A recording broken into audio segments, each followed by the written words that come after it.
bedrock of our democracy, and that applies to every nation all around the world. We've come back to another dispensation of democracy in Nigeria from 1999, and if you look at what people in the government are saying, especially those who are legislators, they said this is the 7th Assembly. So the 7th Assembly sitting, they have set themselves an agenda to review our Constitution and to make some changes to it. So those changes are what we're looking at. What is it they are looking at? Not the general and the National Assembly as a whole, but we're focusing on the works of the House of Representatives.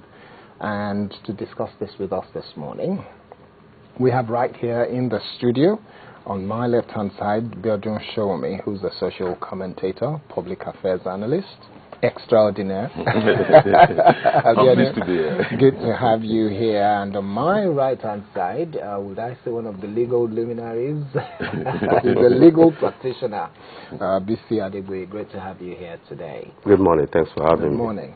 Well, we will start by going to Abuja because we have a member of the House of Representatives, Honorable Ibrahim El-Sudi. Good morning. Honorable, good morning. How are you today? Okay. All right. Good morning. Good morning. Great to have you with us. We will want to start with you, Honorable. Yes. Now that you can hear us, yes. We would like to start with you. We know that the House of Rep, like the rest of the national, let's just say with Senate, you've been going around talking to Nigerians all around the country, looking at the different things that people are demanding should be in the Constitution for the future. What are the proposals, if I may ask, that the House of Rep is looking to put forward?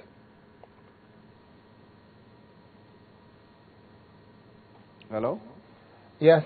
Can you hear me now? I can hear you now. That's can you great. Repeat your question? Okay, yes, I'll repeat the question. I was saying that the House of Rep, just like the Senate as well, has been going around talking to Nigerians, trying to get an understanding of what we all want in our Constitution to make it as robust as it can be. What are the things that the House of Rep is proposing at this moment with the expectation that when we have a revised or reviewed Constitution, these are the things that will feature?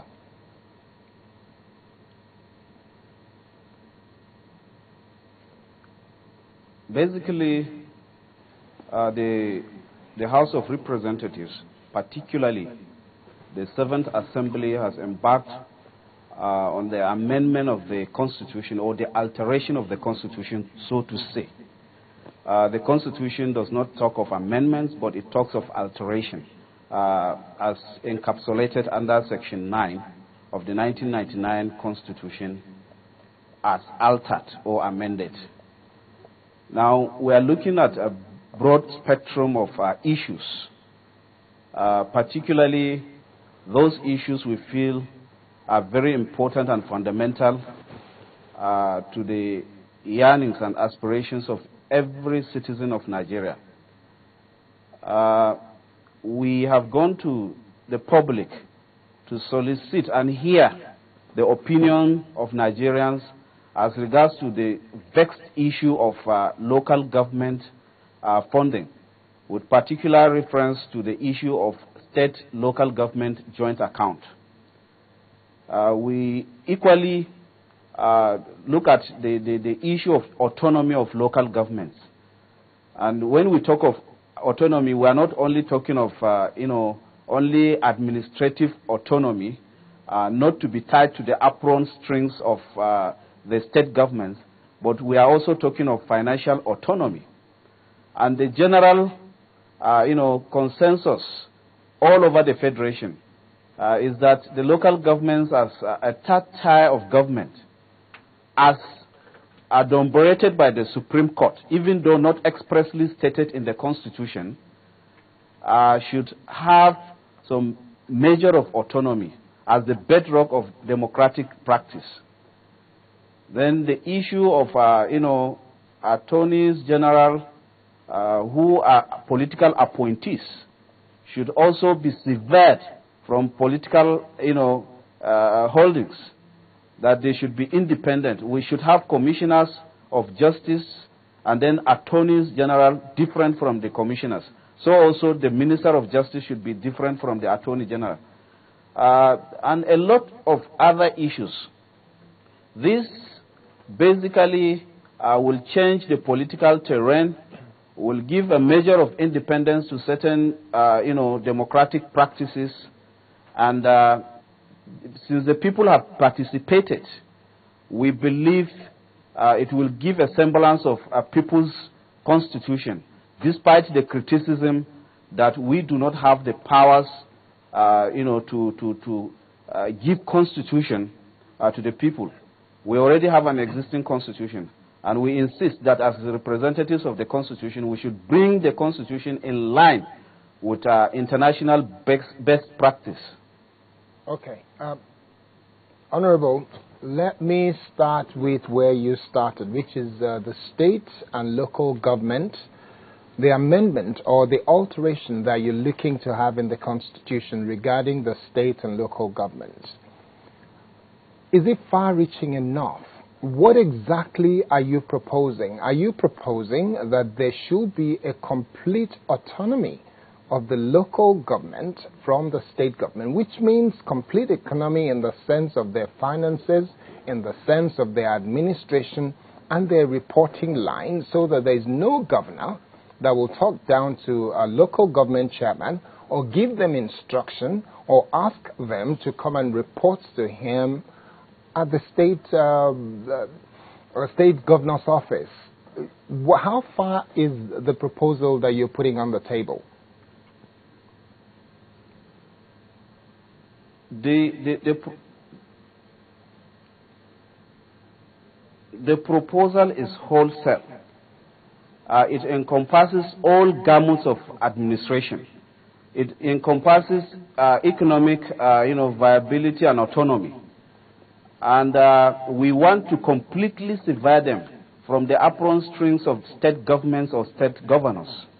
They should have complete autonomy without any let or hindrance. Their elections too should be completely removed from the state independent electoral commissions. The elections are the very beginning and the very foundation of their autonomy.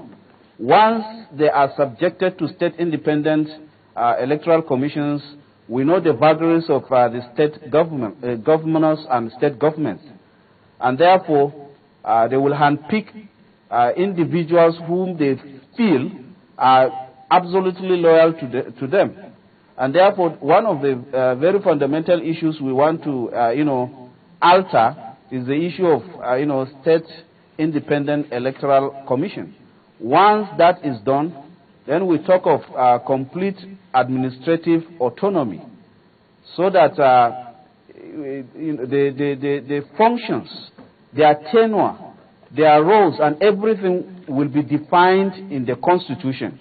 It will not be left at the mercy of the state legislators, where some states will give the tenure of office of local government chairmen and councillors to be 1 year, some states will be 2 years, some states will be 3 years.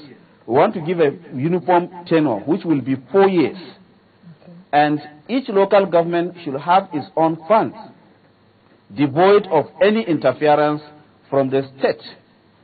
Once that is done, although we know that the state-local government joint account has its own advantages, but what is happening today, the majority of states are not,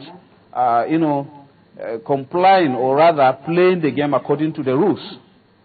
And therefore, if majority are not enjoying, what is supposed to be enjoyed by those at the grassroots, then it means that there is no point allowing even the few that strictly adhere to the rule of the game to continue playing it. I will give you one of the advantages of joint local government account.